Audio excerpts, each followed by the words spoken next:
Menganggap level Malaysia sudah jauh di atas dari beberapa negara Asia Tenggara.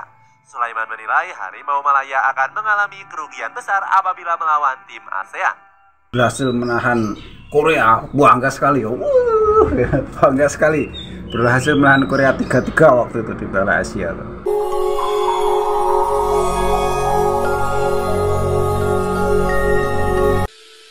Assalamualaikum warahmatullahi wabarakatuh. Jumpa lagi dengan saya Dekabut Official Kumaha Wartosna. Piye kabare Mas? Yo opo kabare Cak? Apa ta geng kabare? Apa rungana? Nu apa kira bagi apa kabar? Bagaimana kabarnya? Semoga kesehatan dan kebahagiaan selalu menemani hidup Anda. Baik kawan, saya ucapkan terima kasih kepada Anda yang mendukung video ini, yang baru pertama kali menemukan Dekabut Official. Nanti setelah nonton video ini subscribe, kemudian nyalakan loncengnya agar ketika Dekabut Official mengupload video baru Anda mendapatkan notifikasinya. Tak lupa pula saya ucapkan terima kasih kepada Anda yang selama ini support Dekabut Official ya. Tetap support Dekabut Official agar Dekabut Official selalu semangat mengupload video-video trending saat ini dengan penyampaian yang berbeda. Baik kan?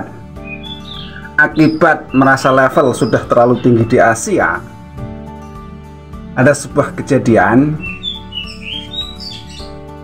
yang terjadi di tim Harimau Malaya gitu kan. Karena dia menganggap levelnya sudah terlalu tinggi, merasa level tinggi gitu ya. Ini ada sebuah berita yang cukup membuat kita apa ya tersenyum-senyum lah. Kita simak dulu videonya, baru nanti kita reaksi. Jangan kemana-mana. Tim nasional Malaysia langsung optimis setelah berhasil menahan imbang Korea Selatan. Petinggi dari FAM langsung mempersiapkan fisik pemain mereka untuk menghadapi timnas Oman. Di atas kertas, negara Timur Tengah ini lebih difavoritkan untuk bisa menang. Sulaiman Husin mengatakan kalau timnas Oman punya keunggulan fisik dan juga mental di atas Malaysia. FAM selaku federasi langsung menjalani serangkaian uji coba sebelum menghadapi Oman. Namun Sulaiman justru enggan berhadapan dengan sejumlah negara Asia Tenggara.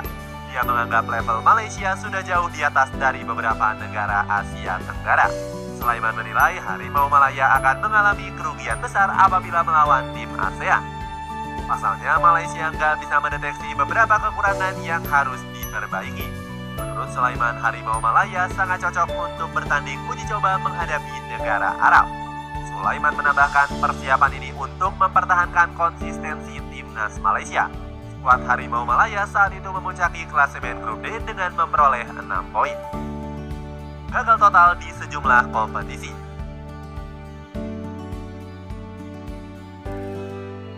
Sayangnya persiapan Malaysia harus berakhir sia-sia dengan hasil negatif di 2 laga kontra Oman. Skuad Harimau Malaya berhasil diperdaya dengan skor 2 gol tanpa balas. 2 kekalahan ini membuat Malaysia merosot ke peringkat ketiga klasemen grup D kualifikasi Piala Dunia. Skuad Harimau Malaya langsung mengalihkan fokus mereka ke Piala Asia U23. FAM selaku federasi menargetkan Harimau Malaya muda bisa mendapatkan tiket lolos ke Olimpiade Paris. Pasukan Juan Garrido bahkan sudah menjalani pemusatan latihan lebih awal. Namun target Malaysia U23 gagal diwujudkan dengan baik. Harimau Malaya menduduki juru kunci klasemen grup D dengan menelan 3 kekalahan secara berturut-turut. Juan Torres Garrido langsung menyalahkan pemainnya sebagai penyebab kegagalan.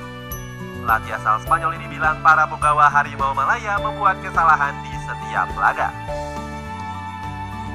Kemarahan warga Malaysia.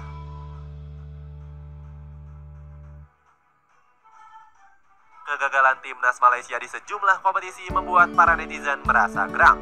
Mereka menagih janji Datuk Hamidin Amin yang sempat gembar-gembor kebangkitan.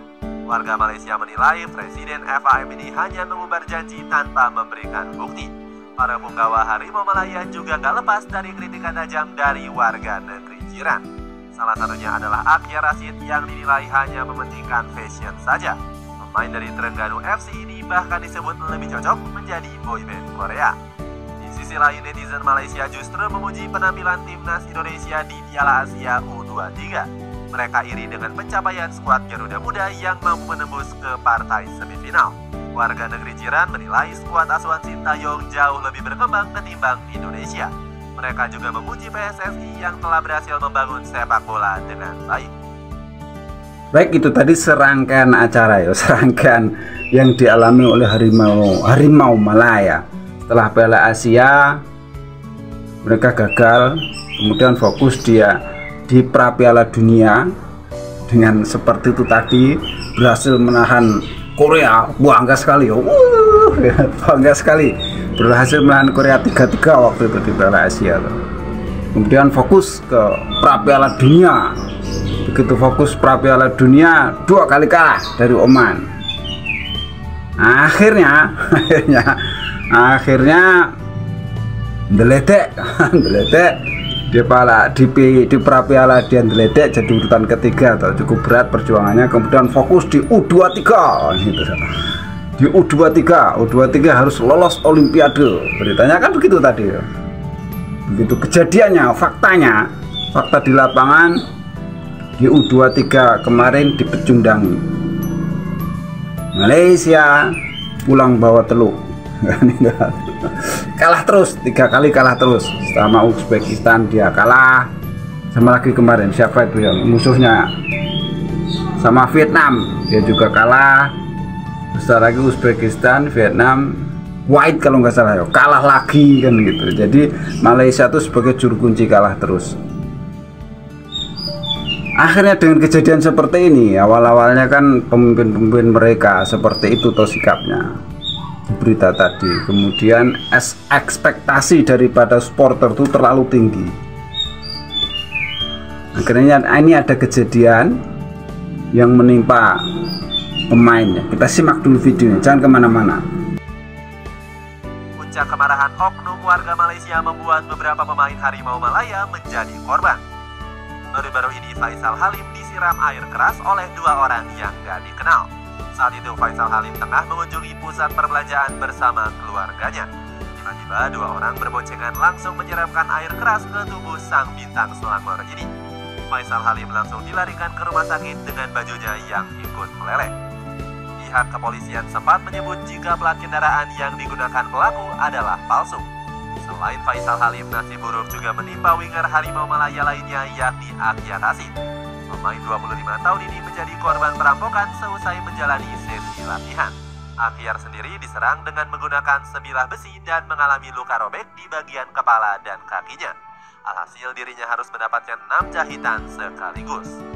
Selain itu, Akhyar juga harus kehilangan uang senilai 4.800 ringgit atau setara 16 juta rupiah. Itulah ulasan kekacauan tim nasional Malaysia. Apakah teror ini berhubungan dengan performa Malaysia? Semoga kejadian seperti ini tidak pernah terjadi lagi. Karena bagaimanapun sepak bola adalah ajang pemersatu bangsa, bukanlah alat untuk saling membenci. Setuju? Gitu kan, begitu ekspektasi daripada supporter itu terlalu tinggi dan fakta di lapangan tidak terjadi, akhirnya sebuah kekecewaan yang mendalam dari seorang supporter, oknum supporter ya, dilampiaskan terhadap 2 orang pemain Malaysia.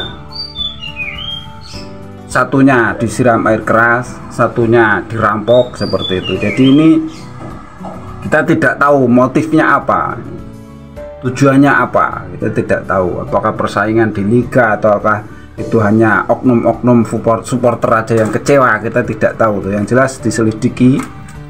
Kita sangat menyayangkan kejadian ini. Biar bagaimanapun mereka sudah berjuang kawan. Untuk teman-temannya di Malaysia, mereka sudah berjuang maksimal. Dan itu kan bola. Ya kalau secara target itu silahkan saja, target tinggi, tapi fakta di lapangan tidak semudah itu.